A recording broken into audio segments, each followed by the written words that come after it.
자, 이번 시간에는 전두환 독재 정권과 6월 민주항쟁 부분을 나가기로 하겠습니다. 자, 전두환 정권을 흔히 제5공화국이라고 부릅니다. 이제 헌법이 막 크게 한 번씩 바뀔 때마다 공화국이 바뀌었다고 하니까 예를 들면 이승만 정부를 1공화국, 장면 정부 2공화국, 그리고 박정희 정부 1기를 3공화국, 그리고 유신 정권을 4공화국. 그래서 전두환 정권 때 한 번 더 헌법을 바꿔서 5공화국이라고 부르는데, 자, 저번에 봤듯이 전두환 정권은 이 신군부 세력이라고도 부르지, 이 새로운 군부 세력이 나타났단 말이야. 그래서 얘네들이 국가보위 비상대책위원회를 구성하고 기존 정치인의 정치 활동은 규제합니다. 뭐 김대중, 김영삼, 뭐 김종필 이런 사람들 규제하고, 심지어 뭐 잡아가서 사형 판결도 내리고 뭐 그랬단 말이야. 그리고 유신체제, 이제 박정희가 죽었으니까 민주화하자 주장하던 교수 교사 다 해직하고, 민주화를 주장하던 대학생들도 제적시키고, 제적이라는 건 이제 학교에서 이제 제명됐다는 이야기야. 입학 뭐 사실도 없어지는 뭐 그런, 가장 뭐 퇴교보다 더 심한 거라고 볼 수도 있겠어요. 그 다음에 언론사를 통폐합하고 언론을 해직합니다. 그러니까 언론사를 통폐합해서 언론을 해직하는 거는 이제 언론인들도 비판을 해야 되는데 자기 밥그릇이 걱정이 되면은 비판을 잘 못할 거 아니야. 뭐 그런 이유겠지. 그 다음에 삼천교육대를 운영하고 공포 분위기를 조성했는데, 자, 이러한 이 신군부의 전략은 어디서 따온 거냐면 이 박정희의 정책에서 따온 게 많아. 예를 들면 국가보위 비상대책위원회라는 초헌법적인 기구는 박정희가 5.16 군사 쿠데타를 일으켜서 만들어 놓은 국가재건최고회의와 비슷하고, 그 다음에 둘 다 기존 정치인의 활동은 규제시켜버리지. 그리고 당연히 정권에 반대하는 교수, 교사, 학생 다 탄압하는 것도 비슷하고, 그 다음에 언론사를 통폐하고 언론을 해직하는 이 전두환의 적극적인 언론 정책은 박정희 정부 때 언론 통제, 언론 파동과 당연히 관련이 있겠지. 그러니까 한마디로 이 전두환의 롤 모델이 박정희였다 이렇게 생각할 거야. 왜냐면 둘이 상황이 비슷하잖아. 어떤 면에서는 군인 출신인데 군사정변을 일으켜서 자기가 정권을 잡으려고 하니 그 앞에 있었던 박정희의 집권 전략을 당연히 따라하게 되는 거지. 세부적으로 보면 다를 수 있지만 큰 틀에서는 비슷하다라는 거야. 초헌법적인 기구를 만들고 기존 정치인 활동 못하게 하고, 반대 세력은 탄압하고, 그 다음에 언론을 장악하고, 그 다음에 사회의 공포 분위기를 만들기 위해서 전두환은 삼천교육대를 만들었는데 그 전에 박정희도 폭력배를 처벌하거나, 또 여기에 뭐 구체적으로 나와 있지 않지만 군인 출신이기 때문에 이 국가의 분위기 자체를 군대처럼 병영화 시켰다고 하는데, 그런 것들을 전두환이 벤치마킹했다 이렇게 볼 수도 있겠지. 그래서 좀 더 세부적으로 보자면 국가보위 비상대책위원회, 이 전두환이 만든 이것은 소위 국보위라고 부르는데, 전두환이 상임위원장을 맡았고 최고 군사회의의 성격을 띱니다. 근데 당시는 전국에 비상계엄령이 내려진 상태이기 때문에 이 군대의 최고회의 기구라는 것은 행정입법 사법권을 모두 장악했다는 이야기나 다름이 없어. 계엄령이 내려진 상황이니까. 박정희가 만든 것도 비슷하지. 국가재건 최고회의, 이거는 박정희가 만든 건데,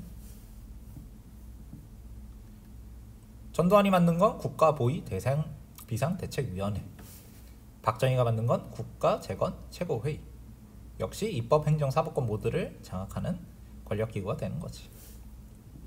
자, 삼천교육대 얘기를 하자면 삼천교육대는 명분은 이거야. 군대식 훈련으로 사회를 교화한다는 명분으로 만들어졌는데, 뭐 사회의 불순분자들, 불량배들 이런 사람들 잡아다가 뭐 극기훈련 시켜서 교화를 시키겠다라는 거야. 그래서 요즘도 가끔 뭐 요즘에도 뭐 삼천교육대 같은 거 만들어가지고 사회 기관을 잡을 필요가 있다 막 이렇게 얘기하는 사람들이 있는데, 문제는 무고한 사람이 끌려가는 경우가 너무 많았다는 거야. 예를 들면 경찰이 불신 검문하는데 신분증 안 갖고 있어. 그래서 잡혀가는 사람들도 부지기수였다라는 거지. 삼천교육대에 끌려간 사람들 중에 많은 비중을 차지하는 사람이 전과가 하나도 없는 사람들이란 말이야. 물론 전과가 있다 없다로 사람이 불량배냐 이렇게 얘기할 수는 없지만, 다른 말로 하면 전과가 없다라는 거는 죄도 없는 사람인데 잡아갔다는 이야기잖아. 그치? 그리고 잘못을 했으면 경찰이 잡아서 재판을 해야지. 제대로 된 국가라면. 제대로 된 국가가 아니었던 거지. 자, 문제는 삼천교육대를 그래서 운영해서 범죄율이 뭐 줄어들고 조폭이 없어졌냐, 그런 건 또 아니라는 거야. 삼천교육대가 운영된 이후에도 조직폭력배와 범죄는 존재했고, 조직폭력배 자바사가 삼천교육대에서 굴려도 그 빈자리는 다른 조폭이 차지하게 된다는 거지. 그리고 사회 교화가 됐느냐, 대표적으로 조두순이 삼천교육대 출신인데 이 사람이 교화가 됐다고 얘기할 수 있겠어요?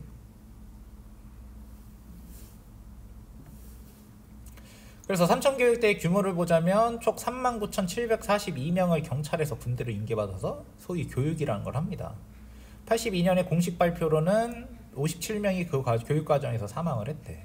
근데 나중에 정권이 바뀐 다음에 피해자를 접수하니까 사망이 54명 더 추가가 되고, 후유증 사망 397명, 부상 상해 2,786명이 추가됐다는 거지. 그러니까 이게 사회 교화의 목적, 명분을 삼아서 사람들을 잡아다가 극기훈련을 시키고 막 사람이 죽을 때까지 사람들을 강제노역을 시키고 했는데, 이것은 명분으로 내세웠듯이 사회 교화 목적이 진정으로 있었다기보다는 공포 분위기를 조성해서 정권에 저항하기 어렵게 만들었다, 이렇게 얘기할 수 있겠지. 자, 이런 분위기를 조성하면서 전두환은 대통령이 됩니다. 기존의 대통령 권한대행이었던 최규하는 대통령에서 물러납니다. 유신헌법이 있었기 때문에 대통령 권한대행으로서의 임기는 84년까지였어. 왜냐하면 유신헌법에서 박정희는 임기가 6년이었잖아. 78년에 대통령이 됐다고. 84년까지는 권한대행 할 수 있는데 신군부의 압력으로 물러난 겁니다. 그리고 전두환은 이제 기존 헌법으로 일단 대통령이 한 번 돼. 그래서 유신헌법이 아직 있었기 때문에 유신헌법에 따라서 통일주체 국민회의에서 대통령으로 11대 대통령으로 선출이 됐다가, 유신헌법으로 대통령이 돼서 계속 있으면은 찜찜하니까 헌법을 갈아버렸어. 그래서 그 뒤 헌법을 개정해서 대통령 선거인단이라는 걸 만들어서 그 투표로 대통령으로 다시 선출되는데, 이름만 바뀌었다 뿐이지 통일주체 국민회의나 대통령 선거인단이나 결국 허수아비들 모아다가 거수기처럼 대통령 만들어주는 기구인 건 다를 바가 없지. 득표율이 몇 %였는지 보란 말이야. 99.96%란 말이지. 이게 정상적인 투표다, 대의민주주의다라고 보기가 어렵겠죠. 자, 그래서 전두환이 새로 만든 헌법의 특징을 봅시다. 자, 또 제도가 또 바뀐 거야. 대통령 이번에는 7년 단임제야. 연임 조항이 없어. 그전에는 뭐 2번까지 가능하다, 삼선 개헌을 하면 3번까지 가능하다, 유신헌법이다, 무한정 가능하다, 그런 식이었는데 이번엔 7년 단임제로 했단 말이지. 전두환이 나중에 좀 후회했다고 해. 연임으로 할 걸 막 이렇게 했다고 해. 그리고 통일주체 국민회의가 아니고 대통령 선거인단이 선출하는데 둘이 뭐 거기서 거기라고 생각을 하시면 됩니다. 근데 이름은 분명히 바뀌었으니까 구별할 줄 알아야겠지. 자, 헌법이 바뀌었지만 유신헌법의 독소조항은 그대로 유지됩니다. 예를 들면 대통령의 비상조치권이라든지 대통령의 국회 해산권은 유신헌법에 있는 것과 거의 유사하게 남아 있었다라는 거야. 그리고 의회에서도 권한을 유지하기 위해서 지역구 제1당, 지역구에서 가장 지지를 많이 받은 당이 전국구의 3분의 2를 가져가도록 했다. 지금은 전국구가 비례대표인데, 지금 비례대표 제도는 정당 투표를 해서 그 비율대로 가져가는데, 이거는 지역구 1당이 무조건 가져가기로 했기 때문에 전두환이 만든 민정당이라는 여당이 그렇게 지지율이 높진 않은데, 이 고만고만한 애들 사이에서 1등을 해버리니까 전국구 의원을 3분의 2나 가져가서 늘 권력을 의회에서 유지할 수 있는 장치를 마련했다는 거지. 그러니까 민주주의 원칙이라기보다는 어떻게 하면 권력을 수월하게 유지할 수 있을까, 이걸 바탕으로 만들어낸 헌법이다, 이렇게 생각을 하면 돼요.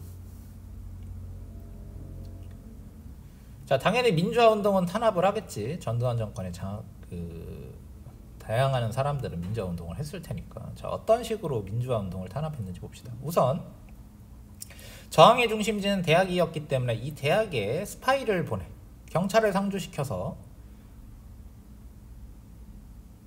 대학을 감시합니다. 그러니까 경찰을 상주시켰다는 거는 아예 공식적으로 제복 입은 경찰들을 보내기도 했고, 이 사진에서 보이듯이 스파이를 보내서 그 대학생들의 어떤 식으로 지금 운동이 전개가 되는지 몰래 알아내는 일도 했단 말이야. 그리고 민주화운동을 주도한 사람들은 국가보안법 위반으로 구속하고 대학생들을 잡히면 강제 입대를 시켜버려. 군대 누구나 다 가는 거 아닌가요? 다 가긴 하는데 옛날에 인구가 많아서 남자의 한 70%, 60%만 군대를 갔어. 대학생은 군대에 막 뭐 그러니까 꼭 무조건 100% 가는 게 아니었는데 이 학생운동에 참여한 대학생들은 무조건 강제 입대를 시켜버렸다는 거지. 근데 강제 입대로 그치는 게 아니고 강제 입대한 대학생들을 대상으로는 이른바 녹화 사업이라는 걸 실시하는데 이게 뭐냐면 군대에 들어간 운동권 출신들 대학생들을 사상교육을 강제로 실시하고 휴가를 줘. 휴가를 줘서 학교에 보내서 스파이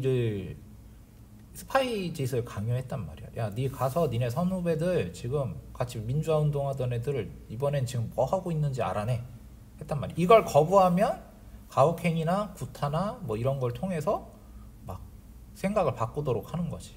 그런 과정에서 당연히 사망자들이 나타나게 되는 거야.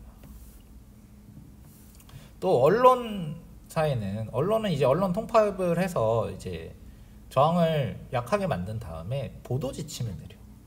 그러니까 어떤 사건이 일어나면 사건을 보도할 것인지 말 것인지, 보도는 어떤 식으로 할 것인지, 내용은 어떻게 쓸 것인지, 형식은 어떻게 할 것인지, 신문이면 몇 면에 실을 것인지, 그 면에 어디에 실을 것인지, 제목 어떻게 쓸 것인지, 사진을 쓸 건지 말 건지, 이런 기사의 세부 사항까지 구체적으로 지시한 게 보도 지침이란 말이야. 예를 들면 김대중이 인터뷰를 했단 말이야. 기자회견을 했단 말이야. 근데 김대중의 기자회견 내용 중에 이런 발언은 불가하다. 쓰지 마라. 이렇게 한 거야. 쓰지 마라. 이런 내용 쓰지 마라. 이런 내용 쓰지 마라. 이런 내용 쓰지 마라. 사진, 전두환 화형식 사진 쓰지 마라. 이게 보도 지침이란 말이야. 자, 그래서 이렇게 정부의 통제를 아주 강하게 받았기 때문에 정권의 치적 홍보에 치중해서 비웃음을 당했지. 소위 땡전 뉴스라고 불렸대. 이건 진짜 실제로 했던 말이라는 거야.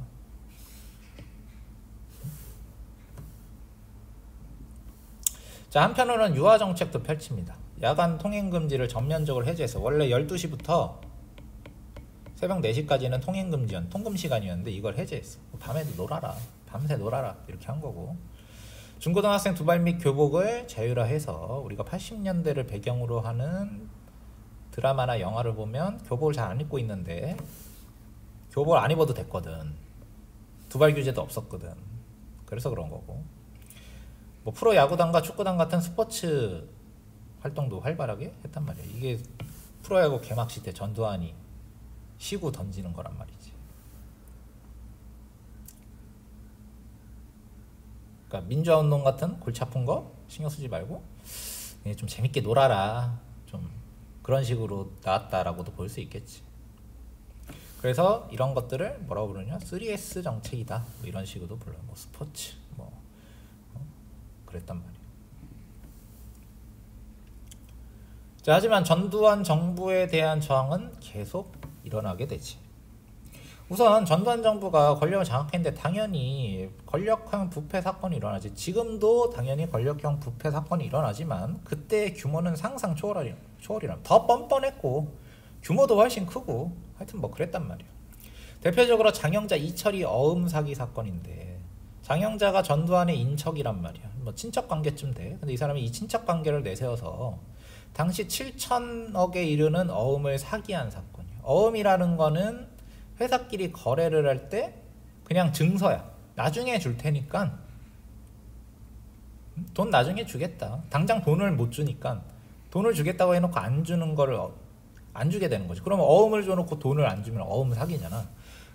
근데 그런 일들이 비일비재 일어나긴 하지만 이건 대놓고 안 줄 생각으로 어음을 준 데다가 규모가 너무 커. 야, 7천억이야.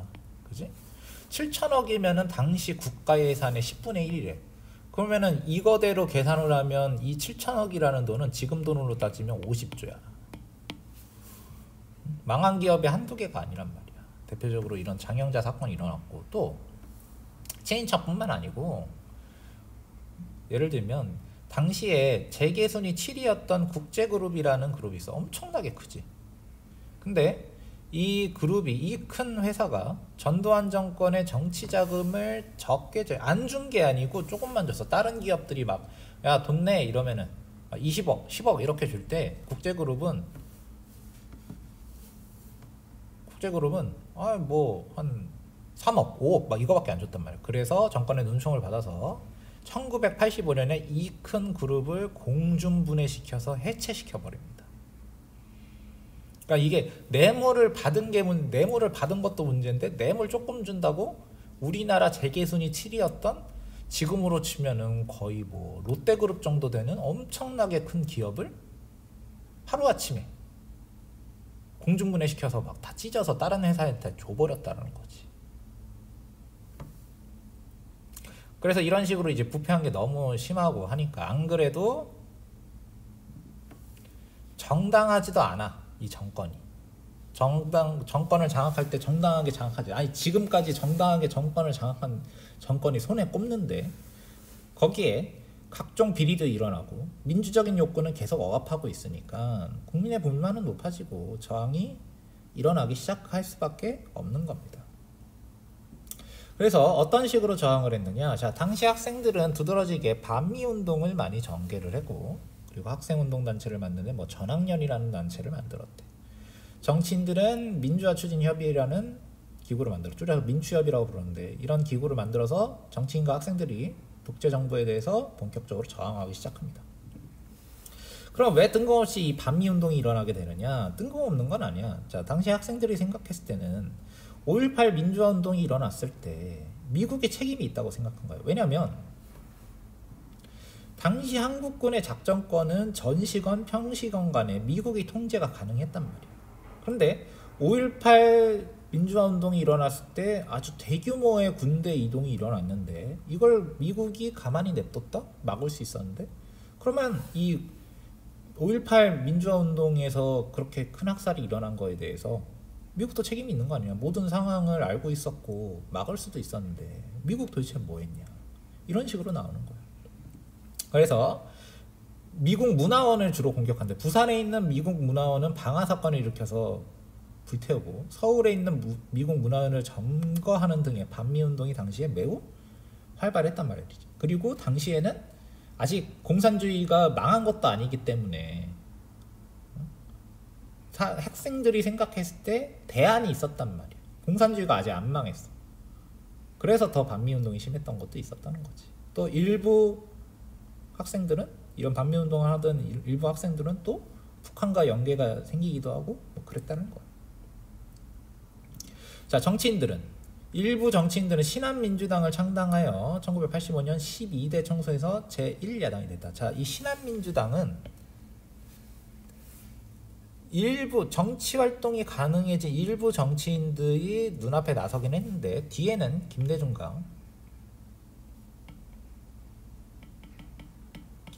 김영삼 이 두 사람이 뒤에서 힘을 받쳐주고 있었다. 이렇게 얘기할 수 있어.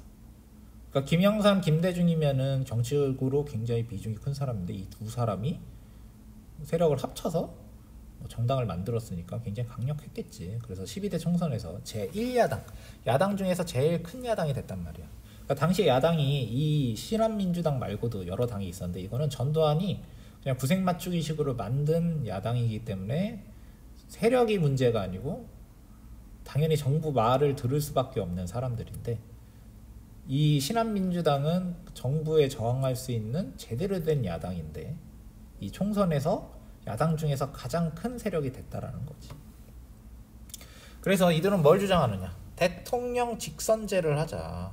지금 자꾸 박정희 때는 통일주체 국민회의라는 회계망측한 걸 만들고, 전두환은 대통령 선거인단이라고 해서 자기 마음대로 대통령이 될 수 있게 간선제로 지금 하고 있는데, 그건 제대로 된 간선제도 아니고 대통령은 국민의 뜻에 따라 뽑아야 민주주의가 될 것이다. 그래서 직선제 개헌을 엄청 요구하는 거지.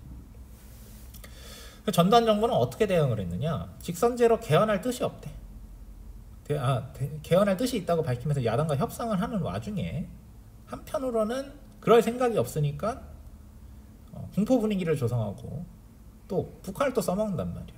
그래서 대학생들을 대거 공산주의자로 몰아서 한 1000명 정도 구속하는 건대 사태라는 엄청난 사태가 일어나고, 금강사태 사건으로 안보 위기가 조성이 돼서 이 민주화를 이야기할 수 없는 분위기를 만들어. 우선 건대 사태부터 보자면 86년 10월 28일에 이 건대에서 학생운동단체를 만들려고 집합한 한 2000명 정도의 학생들을 경찰이 대규모로 급습해서 며칠간 공성전을 벌이다가 1500명을 연행하고 1290명을 구속한 건대 사태가 일어났단 말이야. 이런 엄청난 규모의 학생 검거 사건을 일으켜서 공포 분위기를 확 만들어. 자, 같은 시기에 건대 사태가 10월 28일인데 자, 이틀도 한 3일 정도 지나서 10월 30일에 정부가 북한이 지금 북한 간에 댐을 건설하고 있는데 이 금강산 댐이 물을 확 모아놨다가 빵 터트려서 서울에 홍수를 일으키려고 한다. 이런 발표를 한단 말이야. 어? 이건 뭐겠어? 이렇게 얘기하는 의도가 뭐겠어? 또 북한 반공주의를 또 일으켜서 민주화운동을 조금 희석시키려는 의도가 있겠지. 당연히 사람들은 공포에 쌓이겠지. 갑자기 막 서울이 다 물에 잠긴다, 우리 큰일 났다. 그래서 사람들이 국민 성금을 모아서 평화의 댐이라는 걸 건설해서 수공 방어 작전으로 했단 말이야. 그래서 안보 위기를 조성하는 정부의 전략은 성공하게 된단 말이지. 이 금강산 댐이 당연히 상류에 있는 댐이고 규모가 꽤 크기 때문에 댐이 터지면 홍수 피해가 당연히 일어나긴 하는데 너무 과장된 발표였어. 그러니까 실제 금강산 댐이 가지고 있는 물의 양분 한 10배 불려서 얘기를 했고, 그리고 우리나라에 뭐 금강산 댐 말고 밑에 댐이 없냐? 댐이 다 있단 말이야. 그리고 결정적으로 아직 금강산 댐이 만들어지지도 않은 상태라는 거지. 그래서 이 금강산 댐 사건은 나중에 이후 정부에서 대대적인 국정감사를 벌여서 홍수개혁 가장됐고, 이런 과정이 정부 차원에서 이루어졌다는 것이 밝혀졌단 말이에요. 그러면 정부에서 왜 이런 과장을 했냐? 민주화 운동을 위축시키기 위해서지. 시선을 딴 데로 돌리고, 야, 지금 민주화가 중요한 게 아니야, 북한이 우리를 위협하고 있는데 막 시위 벌여가지고 정부를 흔들면 되겠어? 이런 의도로 했고 실제로 성공했단 말이지. 자, 그렇게 1987년이 됩니다. 87년에는 박종철 고문치사 사건, 호원조치, 6월 항쟁, 이런 많은 사건들이 벌어지는데, 자, 박종철 고문치사 사건은 도대체 뭐냐? 자, 87년이 되어도 이 직선제적 개헌과 민주화 요구는 계속됐지. 그러니까 이거는 뭐 줄기차게 제기가 되고 있단 말이야. 자, 그러던 어느 날 87년 1월에 서울대학교 언어학과 학생 박종철은 평소에도 학생운동에 참여했던 사람인데, 이 사람이 그냥 뭐 뜬금없이 죄도 없어, 그냥 경찰에 불법 체포돼서 물고문 끝에 사망하게 됩니다. 그래서 이게 언론 보도에 나왔단 말이야. 근데 정부는 이를 축소 은폐하려고 합니다. 뭐라고 얘기했냐면, 야, 물고문을 하다가 사람이 죽었는데, 질식사를 했는데 탁 치니 억하고 죽었다, 심장마비로 죽었다는, 탁 치니까 깜짝 놀라서 막 죽었다. 이게 말도 안 되는 해명이란 말이지. 이미 부검 소견은 질식사다라고 나왔는데 지금 정부에서 해명하기로는 탁 치니까 억하고 죽었다, 이렇게 얘기한단 말이야. 그러니까 이게 고문을 하다가 죽은 거잖아. 그리고 당시에 경찰에 잡혀가면은 고문당한 사람들이 한두 명이 아닐 거 아니야. 대충 안단 말이지. 아, 고문하다 또 죽었구나. 그래서 언론 보도가 당시에 너무 말도 안 되는 사건이니까 언론 통제에도 불구하고 언론 보도가 잇따랐고, 그러니까 언론 통제를 당하고 있지만 언론에서도 계속 1980년부터 통제를 당하고 있으니까 이제 막 쌓이고 쌓였겠지.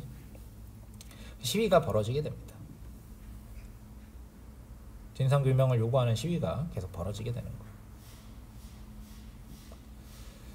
자, 그런 와중에서 정부는 4.13 호원조치라는 걸 내리는데, 이게 뭐냐면 개헌을 하지 않겠다는 얘기예요.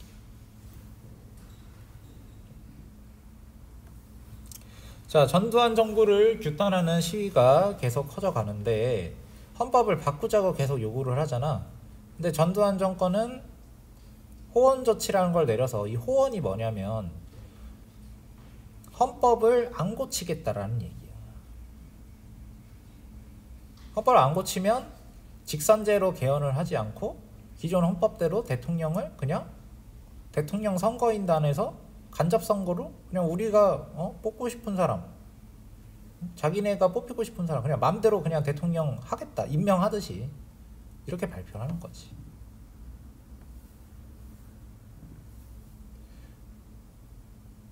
이런 뜻이다라고 우리가 생각을 하면 될 것 같아.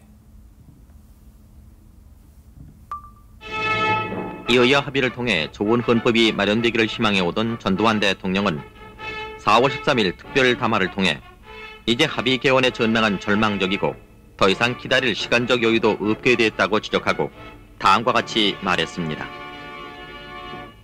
본인은 얼마 남지 않는 촉박한 임기와 현재의 국가적 상황을 종합적으로 판단하여 중대한 결단을 내리지 않으면 안 되게 되었습니다.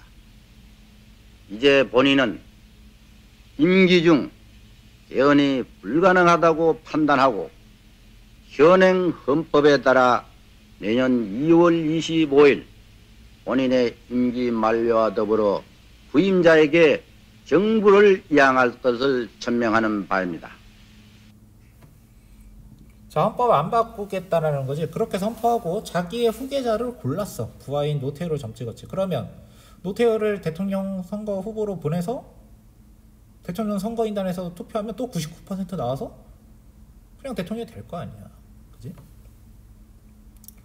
자, 이런 와중에 사실상 호원 조치에 대한 저항은 당연히 확산되겠지. 야, 개헌 안 하겠다고 직선제를 하란 말이야. 막 사람들이 하고 있는 마당에 아직 이 박종철 고문치사 사건이 제대로 진상이 밝혀지지 않은 상황에서 이 5월 18일에 천주교 정의구현 전국사재단에서 박종철 고문치사 사건이 은폐 조작되었음을 폭로합니다. 일단 은폐 조작 첫 번째 뭐냐? 물고문 끝에 죽었다. 근데 당시에 또 정부에서 어떻게 꼬리 자르기를 했냐면 경찰 2명만 잡아가서 얘네가 그냥 맘대로 한 거야. 우리가 뭐 윗선에서 지시 내린 건 없어. 이런 식으로 나왔단 말이야.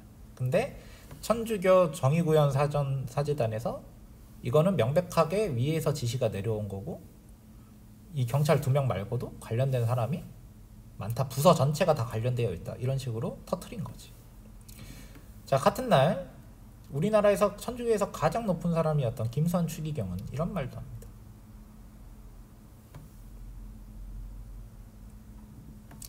자, 민주화 진영의 움직임은 더 활발해지지. 민주헌법 쟁취 국민운동본부를 결성해서 호원철폐와 민주화를 주장하는 항쟁을 벌이기 시작합니다. 호원철폐는 아까 얘기했듯이 사실상 호원 조치를 얘기하는 거겠지. 그래서 항쟁을 본격적으로 벌이기 시작하는데 여기서 또 사람이 한 명 또 죽는단 말이에요. 자, 이한열이라는 사람이 죽습니다. 이한열은 어떤 사람이냐면 6월 9일에 시위가 한창일 때 연세대학생 이한열이 경찰이 쏜 최루탄에 맞아서 빈사 상태에 빠졌다가 죽게 돼. 그러니까 이게 나라가 발전이 없는 거야. 이게 1987년이잖아. 근데 생각을 해봐. 4.19 혁명이 1960년인데 그때도 최루탄 맞아서 김주열이 죽었잖아. 그치? 나라가 달라진 게 없다라고 사람들이 생각을 하겠지. 학생과 시민들은 더욱 결집했어. 전두환은 아직도 개헌을 할 뜻이 없어. 그래서 노태우는 대통령 후보로 지명되었고 간접 선거로 대통령에 선출될 준비를 다 하고 있었단 말이야. 하지만 시위가 계속 커지게 됐지. 6월 내내 시위가 계속되고 전국적으로 확산되고 참여한 사람들이 130여만 명이란 말이야. 그러니까 우리가 요즘에 뭐 촛불 시위 하면은 뭐 500만 명, 600만 명 그렇게 하는데요. 근데 이때의 시위는 그냥 촛불 두고 가서 끝나는 게 아니고 경찰이 언제 곤봉으로 사람을 때려서 죽일지 모른다는 공포가 있는 시기란 말이에요. 5.18 민주화 운동이 불과 몇 년 전이란 말이지. 그리고 당시의 시위는 늘 경찰과 시위대 사이에서 폭력적인 충돌이 일어나고 사상자가 늘 나타나는 일이란 말이에요. 근데 그럼에도 130만 명이나 나왔다라는 거지. 그냥 이렇게 체류탄 맞고 막 도망가는 사람들이, 그때도 우리가 6월 항쟁이 평화 시위다라고 얘기하지만 이거 상대적인 이야기고, 뭐 예전 몇 년 전 촛불 시위처럼 막 그렇게 태평한 분위기가 아니란 말이야. 자, 실제로 전두환은 이번에도 군대를 동원해서 믿을 게 군대밖에 없을 거 아니야. 진압을 할 것을 고려했어. 그래서 막 위수령 같은 거 내릴 준비를 했는데 87년이면 88 올림픽 직전인데다가 세계의 시선이 집중됐단 말이야. 아니 지금 올림픽이 몇 년 안 남았는데, 아니 장장 내년인데 지금 이런 시기가 벌어진단 말이야. 마치 도쿄올림픽이 올해 일어나는데 코로나가 퍼졌잖아. 그래서 다 시선이 집중됐잖아. 야, 코로나 이렇게 퍼지는데 일본이 올림픽 할까? 이런 것처럼 지금 시위가 이렇게 벌어지는데 한국이 이렇게 지금 독재적인 나라인데 괜찮을까? 이런 시선들이 있었단 말이야. 그래서 세계의 시선이 집중돼서 군대를 동원해서 광주 민주화 운동처럼 하기가 굉장히 부담스럽고, 미국도 압력을 넣었어. 니 또 뭐 하려 그러지? 이런단 말이야. 그리고 군대 내부에서 반발이 있었다고 해. 그래서 전단 정부가 항복을 선언합니다. 이것을 6.29 선언이라고 부르는데, 6.29 선언의 핵심 내용은 이거야. 그래, 직선제 개헌을 하겠다. 이 발표를 노태우가 합니다. 전두환이 공식적으로 얘기는 하긴 해. 근데 기자회견에서 나온 거는 노태우란 말이야. 왜? 어쨌든 후계자는 노태우기 때문에 이 사람이 뭔가 업적이 있다라는 걸 내세우기 위해서 그렇게 한 것 같아. 그래서 이 6월 항쟁으로 결국 6.29 선언을 받아냈으니까 대통령 직선제 선거를 쟁취했다 이렇게 얘기할 수 있겠지. 강경왕 탄압 속에서도 평화적인 시위가 있었고, 그러니까 당시의 시위 분위기와 비교하면 굉장히 평화적이었다라는 거야. 경찰이 체류탄을 쏘고 막 뭐 강제 진압도 했지만은. 그래서 물론 민주주의가 이것으로 완성됐다고 볼 수는 없겠지. 민주주의라는 거는 어느 순간 완성돼서 끝나는 게 아니고 계속 추구해 나가는 건데, 하지만 우리나라가 지금처럼 어느 정도 민주주의 국가가 된 것은 6월 항쟁이 결정적 계기였음은 분명하다, 이렇게 얘기할 수 있겠습니다. 여기까지 하겠습니다.